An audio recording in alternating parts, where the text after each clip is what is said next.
It's the family. I'm your host, Antonio Johnson, Dr. Antonio Johnson. I have my co-host, Christopher Jackson. Welcome back to an exciting episode of It's the Family. Our next guest is Lindbergh. And before I get back to him, kind of give you our pillars. We're going to be motivational, informational, and conversational. Those are our pillars that we're going to address within our podcast. So, Lindbergh, how do you pronounce your name? I don't want to butcher it up. Well, you already started off. It's Lindbergh Askew Jr. There it is. I messed it up, and I did that for a reason because I got it sitting here in front of me. So, right. A little bit of background. You kind of grew up in Englewood. We're going to get to that a little bit later. You were saying that people called you, if they were a friend, they called you Askew. If they were an enemy, they called you by your other name, correct? You got that kind of twisted too. Okay. You know, I'll explain that when you're ready for me to explain it to you. I'll definitely get to that. So your background we got from you that I know. You worked for the police department for over 20 years. Yes. You have a bachelor's degree. You have a master's degree. You also have your own company, your own LLC. We're going to get into that. I'm going to kind of let you explain that. Again, this kind of, I brought it to the forefront, and I wanted you to explain your whole the background of yourself and what got you to this point in your life. So just give us a little bit of background about yourself, sir. Well, basically, I grew up, I was born in Chicago by two parents, like everybody else, but based on the time and the area that I grew up in and the fact that childcare was an issue, when summer was out, I spent the majority of my summers and breaks in between, like Christmas breaks. I spent all of those in the South, in Arkansas, between Lexus, Arkansas, and Marianna, Arkansas, with my grandparents, who educated me and schooled me in a different way, in a different lifestyle. So I had some people may say I had a dual citizenship. I had a dual level of education and knowledge growing up because one of my grandparents was super, super religious and the other one was super, super fast. So fast forward, when I got to the age of about 13, I was no longer going to the South, and I was spending my time, because I was old enough and I was working, to be here in Chicago and take care of my brother at the same time. So from that point on, I would go, but my whole makeup of who I was going to be as a person had already been established in me as an individual. So moving forward from elementary school, I went to high school and I started in athletics. I started academically because I was president of my senior class my senior year and captain of the football team. Now, once, and the crazy part about it, I was telling somebody the other day, when I was talking to my mother, because my mother and father separated at an early age, that I wasn't sure, but I knew I wanted to go to college. And I didn't understand all the dynamics because nobody in my family had ever been to college. But every time, my father was trying to get me to go to the steel mill, and I went there and saw what he was doing, and I was like, this is not me. I said, I don't want nothing to do with this. So he was upset, but at the same time, he was like, well, what you going to do? I said, I'm going to play football, and I'm going to go to the NFL. And my mother was looking at me, like, I don't know if you can do that neither. And she's like, well, how you going to go to college? I said, I don't know, but I'm going to figure it out. And so she was asking me the questions that most mothers ask. What are you going to do? How are you going to get there? What you going to do for money? And my answer was always the same. I don't know, because I don't have a blueprint. I don't have a guideline. I don't have anybody who I can go to and even ask. So I'm just knowing this is something that I want to do. And I made it happen. As a matter of fact, the first school I went to, I'm not going to say their name, but it was in Chicago. It was a theology school, and one of the kids, a young man who had played 2 years before me, he went there. And I knew if he could play there, I could play there, because on my high school team, I started varsity as a freshman, which was unheard of back then. He was a running back, and I was a defensive tackle at the time. And I was killing him. I was just that ferocious as a player. So when I didn't know what to do, I saw he was like a sophomore up at this college, so I followed him. And before I had even graduated from high school, I had enrolled in the school. And I was excited because I was taking the English 101 and the psychology 102 or 103 class. And I got an A and B out of those classes in summer school. And I went to seek out the football coach at that particular college. As soon as he saw me, the first thing he told me, he said, "Son, you'll never play for me." And I was like, "What?" I said, "What did I do to you?" He said, "No, you'll never play. You need to go to this school here, yada, yada, yada." And the name of the school at that time was Triton College. And I was like, I have no clue where this school is. I don't even know how to get there. And we didn't have Google. So I went home and explained it to my mother. And I pulled out the white pages, not the yellow pages, because they had schools and stuff. And we found the school. I contacted the school, got the physical education department, finally got in contact with the football coach, talked to him, and he was like, "Well, we need to see you, see what you look like." So I said, "Okay, fine." Got directions, went up to the school. And from that point, when I opened up the door to the student center where he was waiting for me, as soon as he saw me, his eyes lit up like dollar bills. And I was like, he told my mother, he said, "Oh, yes, we could definitely use him." It was a new program. They was just starting. That was their second season. And that was their second season, but my first season playing there. He told her, and everything he said he was going to do, he did. He found me housing in Maywood. He got me a part-time job through schools, programs, and the opportunity to play football on a collegiate level, even though it was junior college. And I started there. And as a matter of fact, my sophomore year, I had over 100 offers to different Big Ten and other schools. But my mother chose Ball State because she and the coach who recruited me, I still to this day, I'm frustrated because I wanted to go to Cornell University because they flew me up there in Learjet. And but my mother, when she was talking to the coaching staff from Cornell, and they did not have scholarships back then. Cornell would just assign you to a booster who was a millionaire, and whatever you needed, you would get through that booster. So I was okay with that, But she was like, "Well, can you put it in writing?" And they told her, "No, we can't do that. That's a violation of the NCAA." So she was like, "Well, no, he's not coming here." And Coach Marty Aubrey, I'll never forget that man.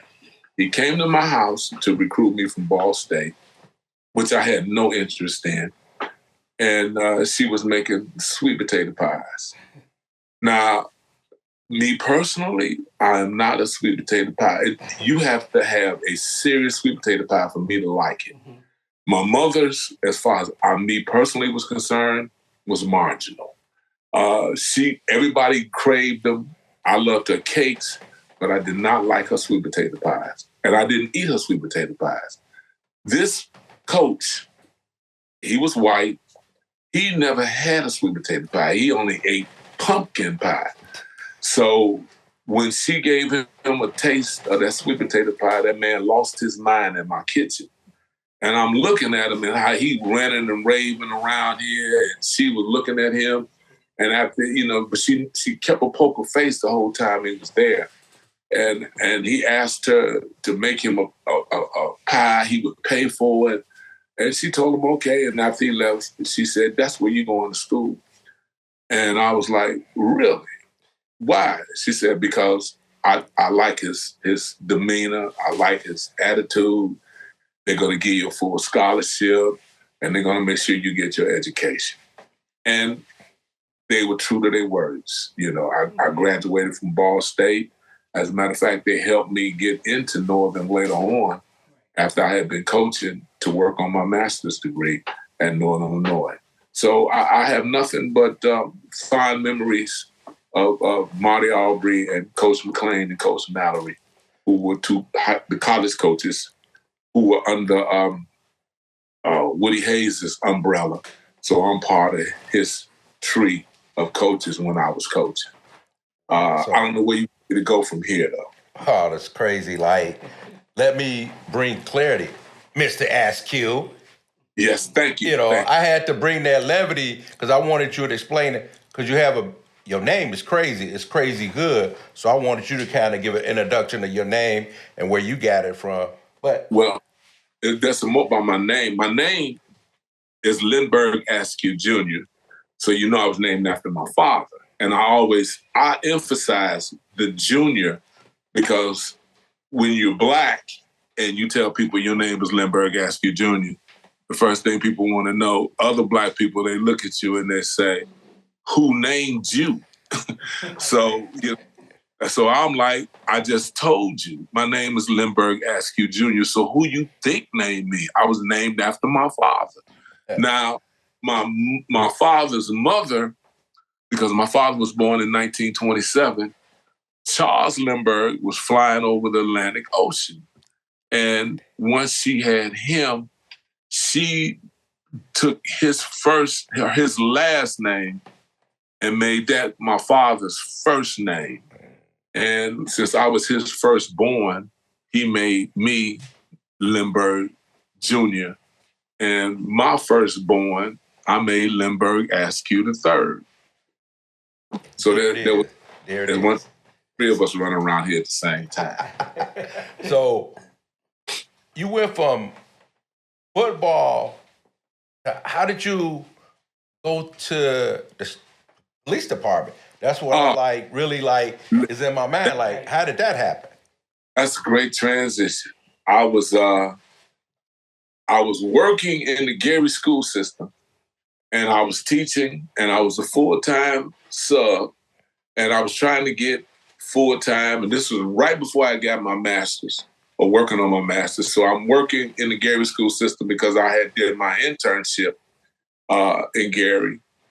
So now as I'm working as a full-time sub, the principal, Mr. Smith, Quentin P. Smith, he gave me an opportunity to have my own classroom in his school, which was a science classroom, and I loved it.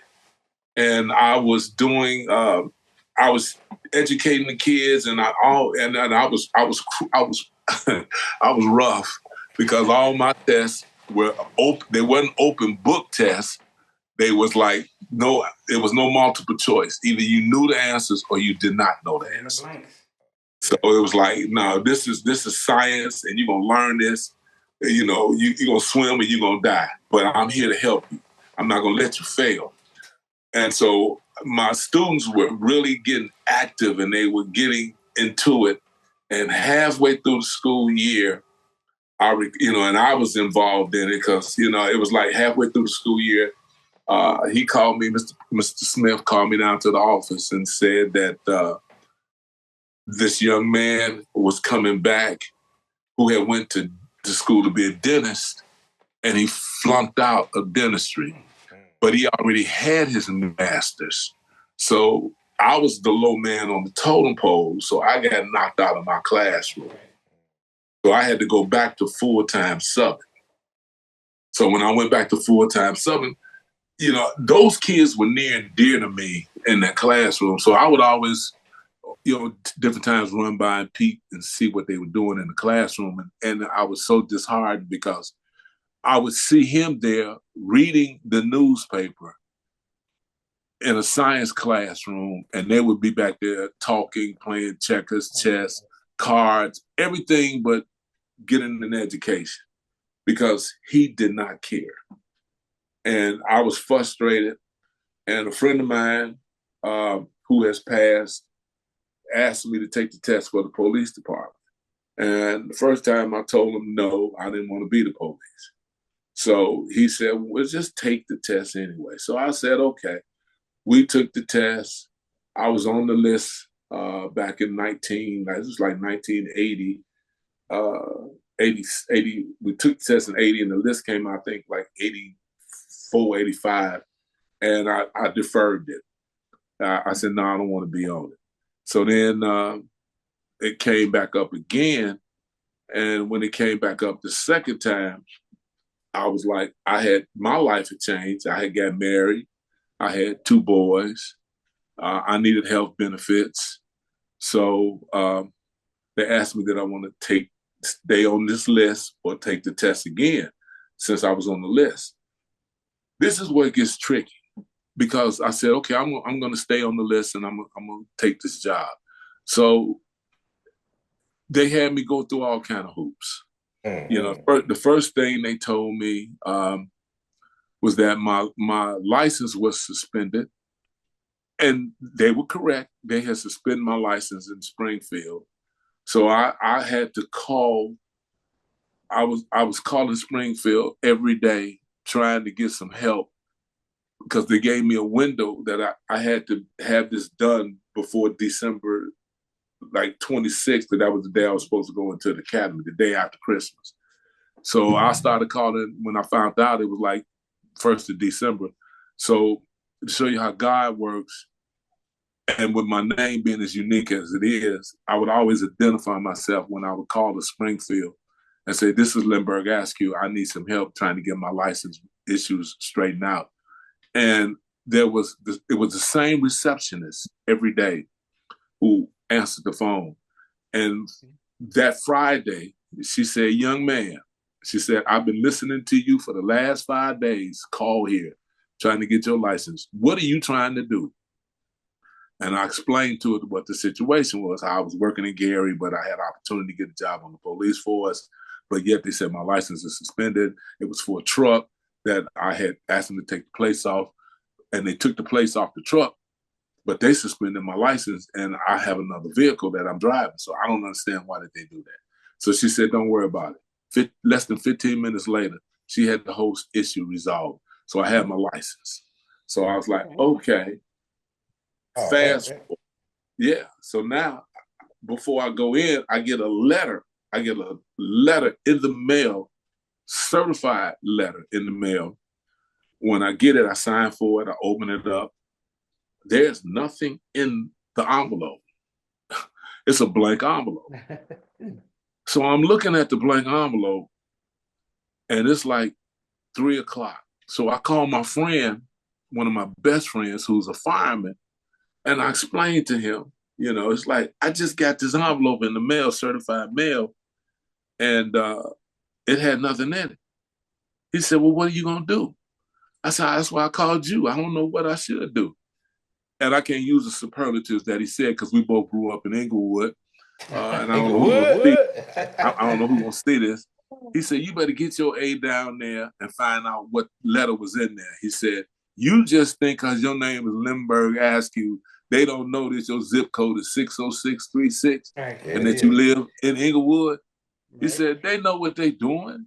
So I go down to 11th and State, and I take the envelope, and I take it up to personnel, and I show them the envelope. And when I show them the envelope, I said, I'm only down here because I signed for this, but there was no letter in this envelope. So I have no idea what are you requiring of me to do at this point in time. Everybody got quiet inside of personnel division.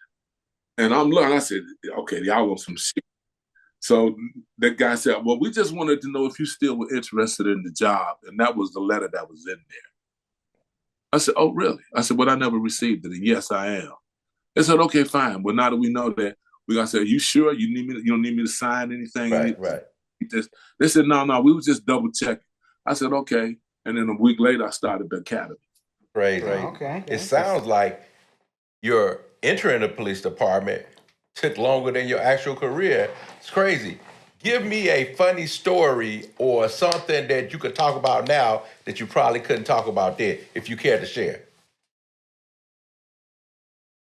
Arresting situation. Okay, I got a very good one that is above board because you never know about the statute of limitation. Correct.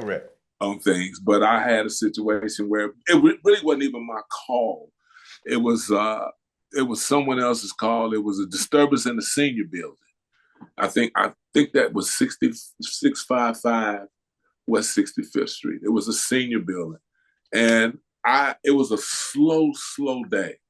So I'm driving by the building and I see like 7, 8 police cars outside the building. And I'm like, what's really going on? Why is there so many police cars over here? So I go into the building, take the elevator upstairs.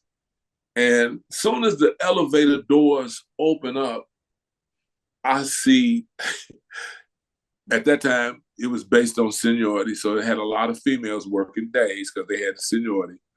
I see 6 to 7 female police officers running down the hallway laughing like they little girls in full uniform, giggling, like she's not gonna get me, she's not gonna get me. And I'm like, what are you all doing, So it's like, it's a disturbance call and y'all laughing and playing like y'all little kids. So, my girl who I went to grammar school with, she called me Burger. She said, Burger, the lady got a mental health issue and she has buckets of feces. See, I don't even, look, I'm going to stop you right there because I already know where this is going. And look, I'm going to let you finish that because we're going to take a break. I know my man Chris want to ask you a question, but we're going to take a break and we're going to discuss some things on the sidebar, and then you're going to finish that story for me.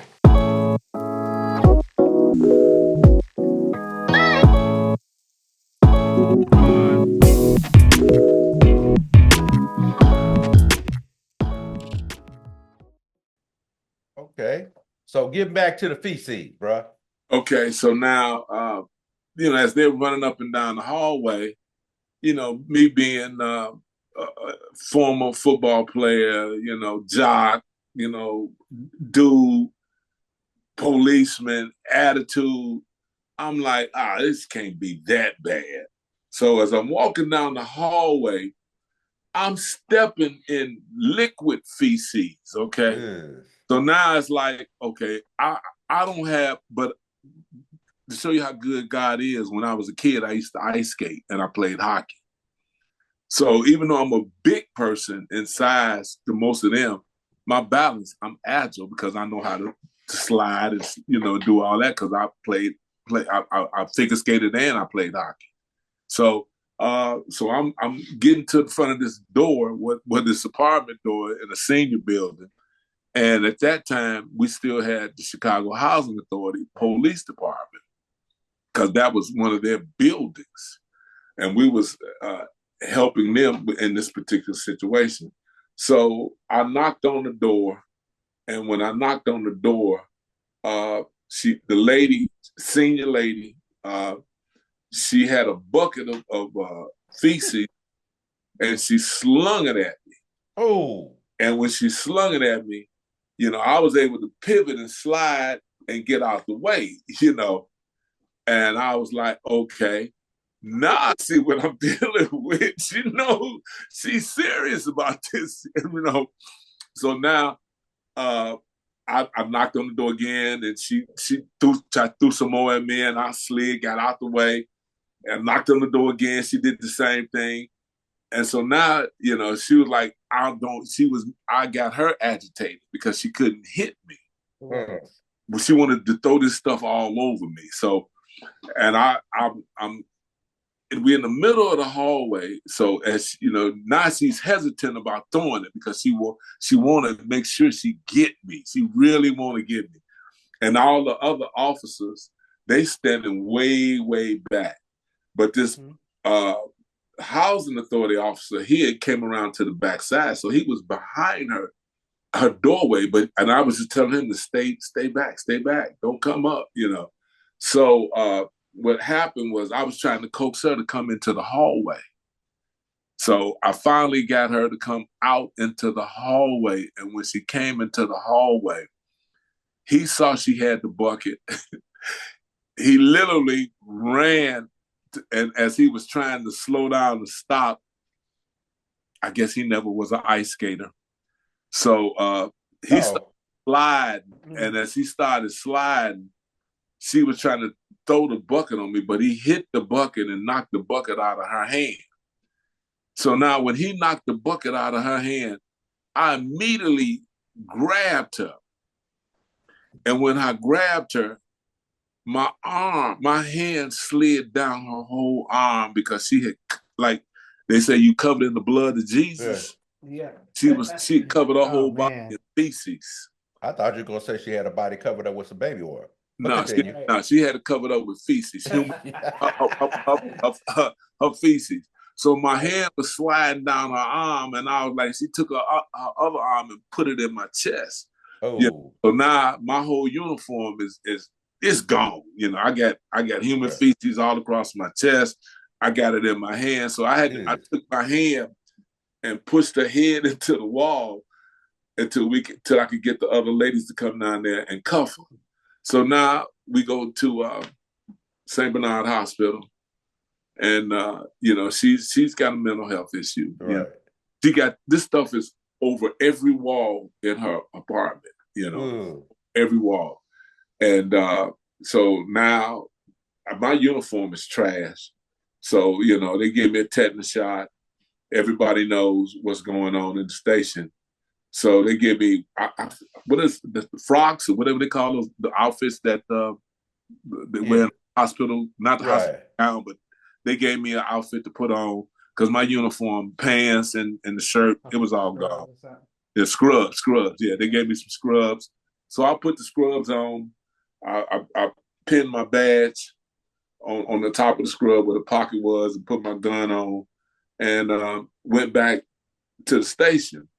So word got around, and at that time we had a lieutenant. His name was Lieutenant Banahan, and he was one of the biggest jokesters. So he roasted me the next day at roll call, and everybody had a good joke and a good laugh. But it was a Kodak moment. You had to be there. You had to be there to see. Hey, did you ever get your cuffs back? Yes, I got my cuffs back. As a matter of fact, I never took my cuffs off.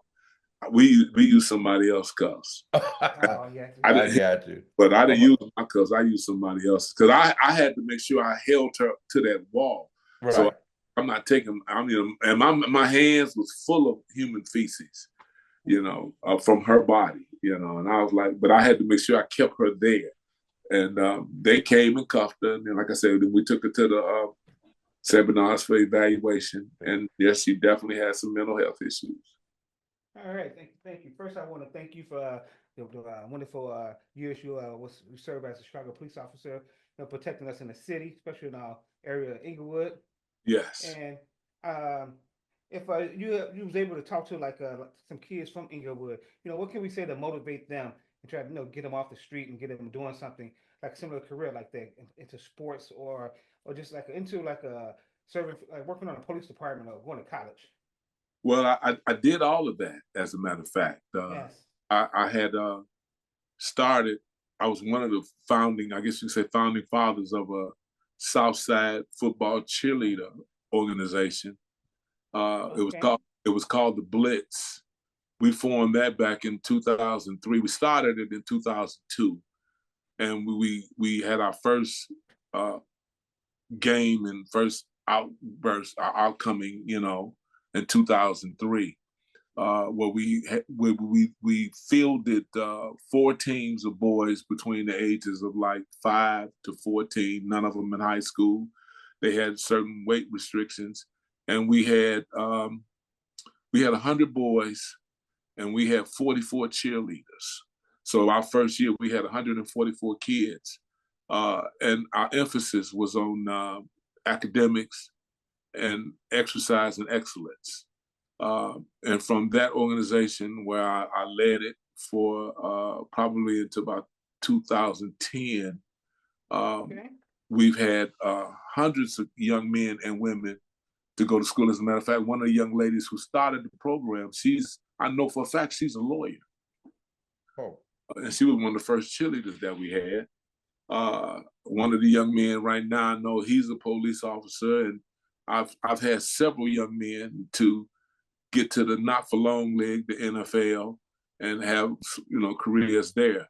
So this is something that I've been doing my entire life. As far as other young men in Englewood today, I think the thing is everybody asks that question is what can you do? And I don't defer it. I know my body of work, but I think kids have a tendency, they follow what they see to be good. And if they don't sense a good sense of feeling about you, or they don't have that level of trust with you, they're not going to follow you. Right. Because a lot of them come from broken homes. They don't have any male role models. So what they're looking for are individuals who are very consistent. And I don't mean consistent in how you dress, but how you conduct yourself and how they perceive you. They don't care about money.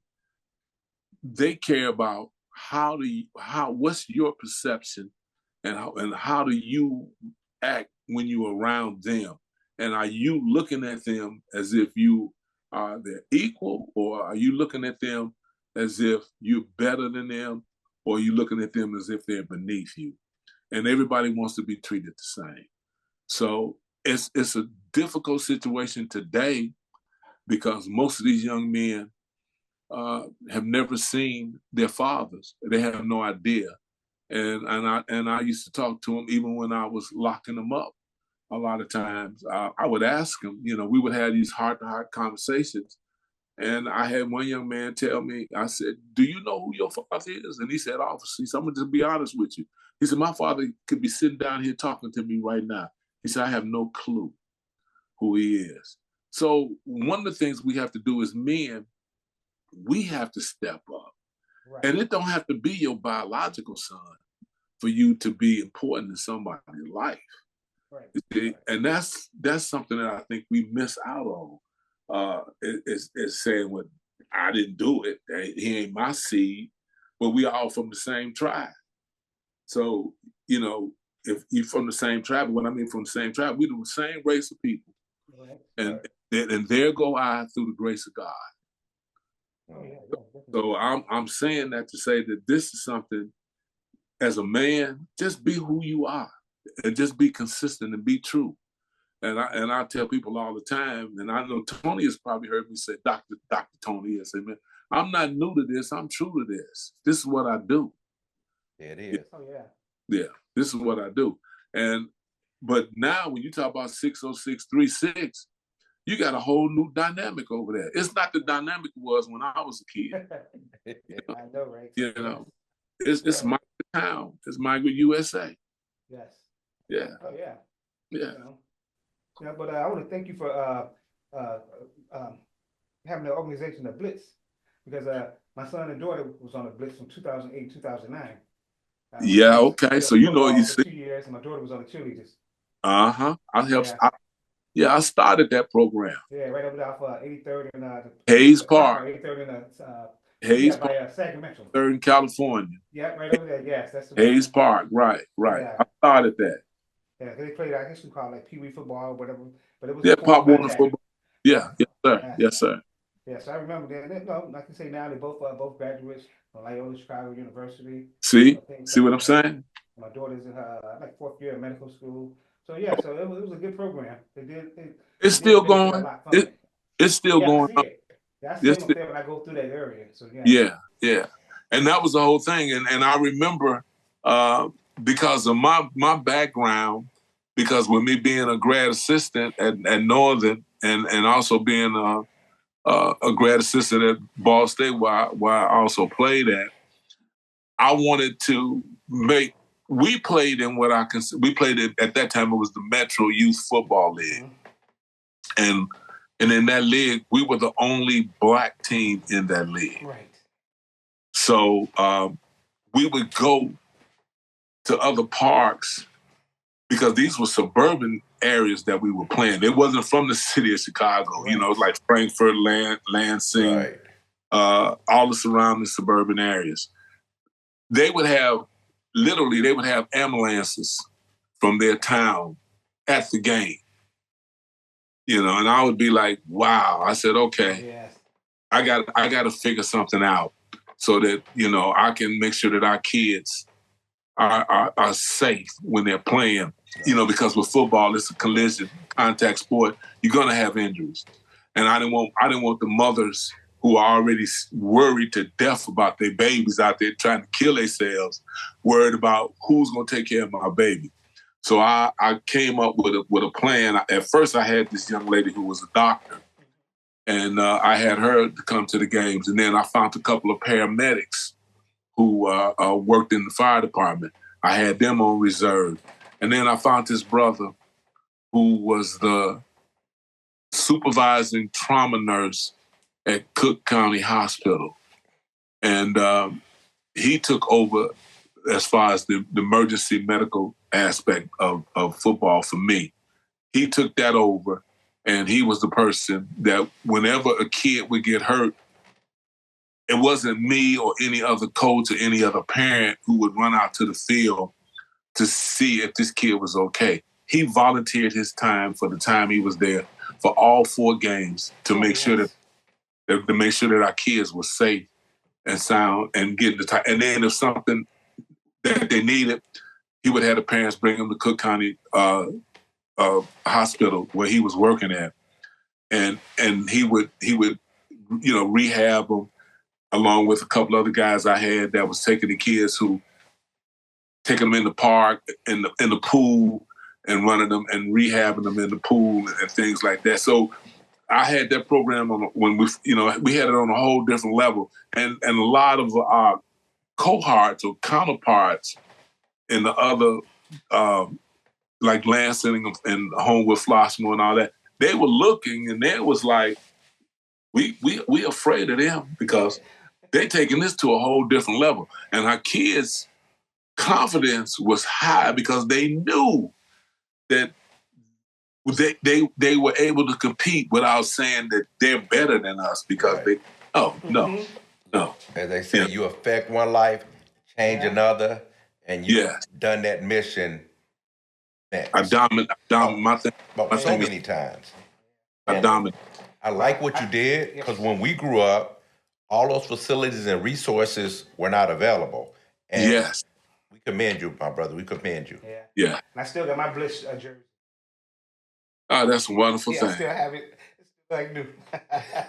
Yeah. Yes. So now they're going through a little thing, but my whole thing was I like I said, 2003. So 2023 was 20 years. Yeah. So my goal was to have it so that the guys who I coached and coached behind me would come and take that program over. Mm-hmm. So, we're still in the process. Because I talked to them the other day about trying to see where they're at and what they need to do. Now, I'm still in the process of working that out because I know it's something that's needed. But, with anything, time always brings about a change. But I'm just glad I was able to be a part of that and help so many lives. So, Mr. Askew. Yes, sir. In your voice, I detect a little bit of fraternity, a little bit of Greek in your voice. Is that true? Yes or no? Oh, absolutely. Absolutely. Is it because I see Askew Q? Can I assume that you of the barking nature? I don't know. No. I'm more of a Renaissance man. I'm a first of all, service of all, we shall transcend all kind of brother. I'm an alpha man. Uh-oh. Yeah, I'm a black and old gold brother. Uh-oh. 06. Uh-oh. Oh, 6. Uh-oh. There it is. Yeah, I'm an alpha man. And that's what I've always been about. And that's what, my thing is service to our people. There it is. And don't get me wrong, ain't nothing wrong with the cues. Because I got good business cues. I got some good noops too. Yeah, I got some good sigmas. Right. They got some good divine nine. But, when I just like them colors, them black and gold colors, the old gold that just got to me. And, if I'd have had my way, the Blitz's colors would have been black and gold. But I got outvoted. They wanted Ohio State colors at the time. That's why we had those colors. And I got outvoted, and Ohio State was a good college team. But, if you read between the lines of my history, I said I come from the tree of coaching from Woody Hayes. Okay. Right. So Woody Hayes, what did he coach at? Ohio State. Ohio State.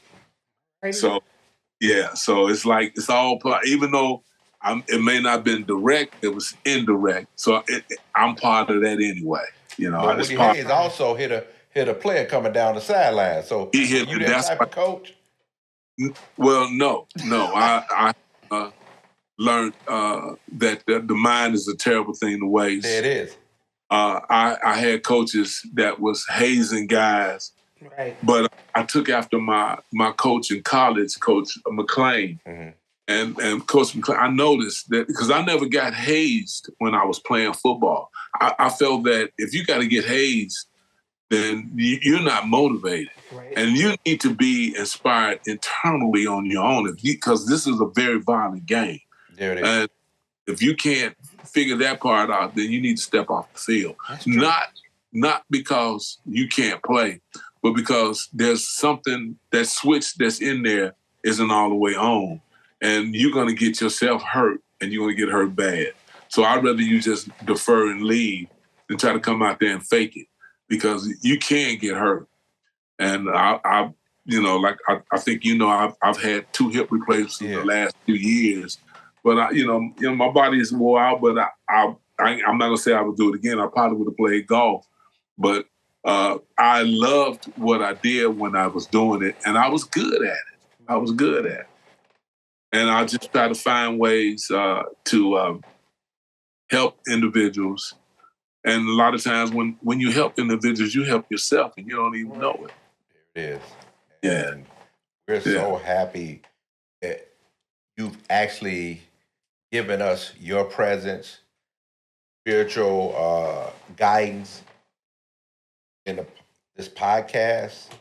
Yes, sir. If individuals want to get in touch with you for insurance advice or your business, and your business is, give us a little bit of background on your business, your website, your address, or what have you.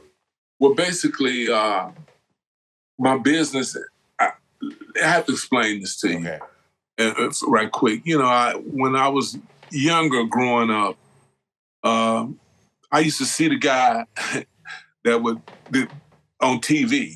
He would be a nerdy looking guy. He would have a black suit, a white shirt, and a black tie. And he would always be going around people, and everybody would call him like an insurance investigator, because it was like on those shows like Matlock and other shows like that. He was that guy when there was an insurance claim. He was the one who wanted to make sure before the insurance got paid that it was a legitimate claim. Okay. It was a claim for $100,000 to $1 million. Okay. You got to hear me. It was a claim from at least $100,000 in the 50s, in the 60s, because that on TV. This is what I'm looking at TV. Right. These claims was like $100,000.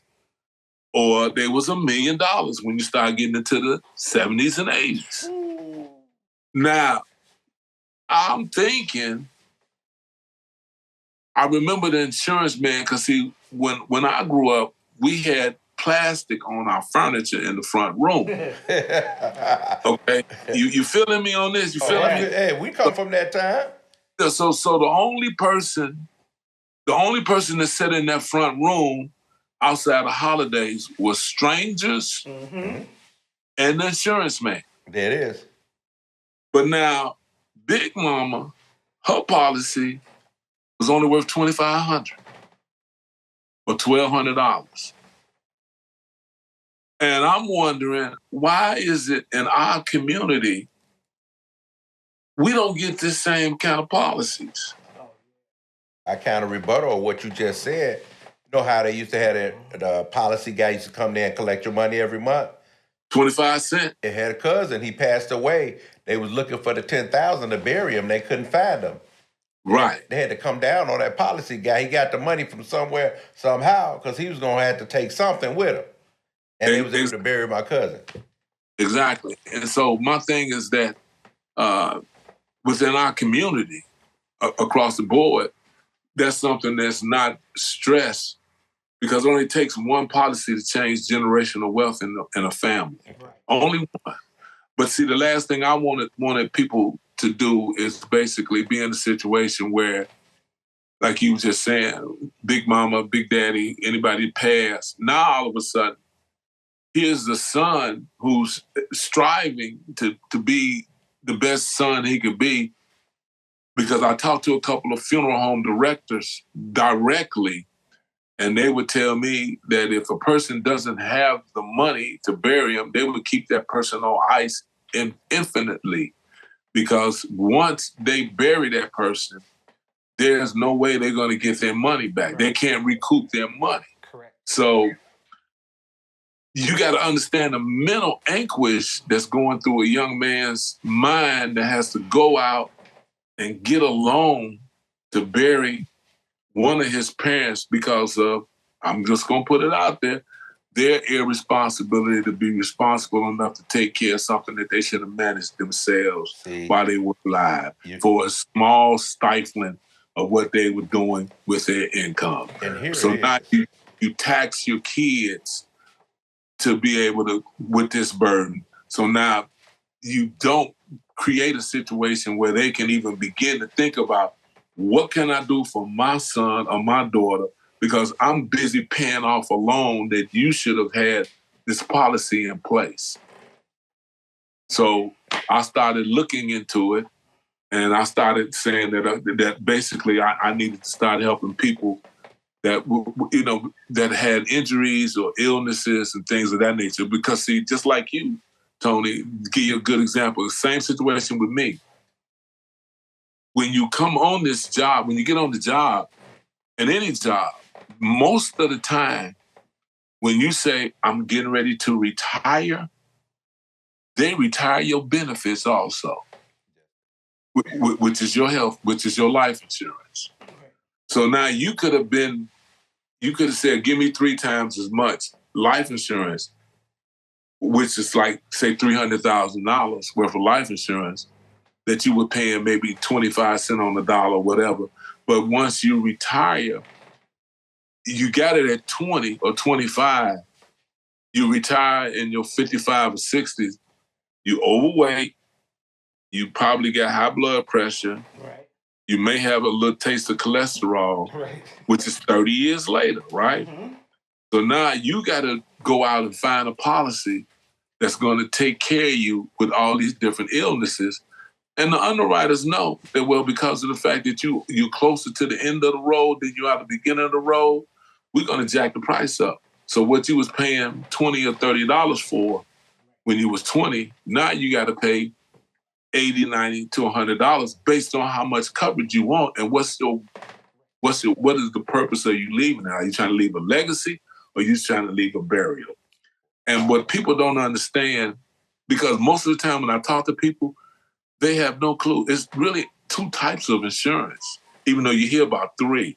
You either have term insurance or you have whole life insurance. Now, term is just what it says. It's for a period of time, and after that period of time, you have nothing. Whole life means it'll last you through the whole entirety of your life. Your levels stay the same. They never go up in premiums. It's going to cost you whatever you start paying. 15 years from now, 20 years from now, it's going to be the same. But with a term insurance, every year that you get older, that policy is going to increase. If it's only 5 cents, 20 cents, but as you get older, it's going to go up in value. It's going to, even though the policy is going to be the same, the premium is going to go up in value. Instead of you paying $25, you're going to be paying $45. Next thing you know, you're going to be paying $55. And the next thing, and this other person that's got a whole life policy, he's still going to be paying $30 to $40. But he's going to pay that out, and they'll have built up a little cash value. They come up with other vehicles to offset it, to make it more convenient. And they're great, which is universal life, which is a combination of term insurance, where it also goes into where it mirrors the S&P 500. So you got a vehicle that basically, if the S&P 500 is at 6%, they're going to pay you 2% over. And this money is all accumulated tax-free, not tax-free. Question, Mr. SQ. Yes, sir. All this knowledge, all this information that you're able to implement, we're going to actually clue you in and bring you out to talk to some of our youth, if you don't mind. What is your? Give us your information. So right now, with you. Well, my phone number, my phone number is 773-991-6915. Again, that's 773-991-6915. And my email is laskewjr@yahoo.com. And anybody can call me anytime. If I don't answer, that's what technology is good for. I got an answering service, and I'll call you back. Hey, Mr. Askew, we could talk about this all day, all evening long.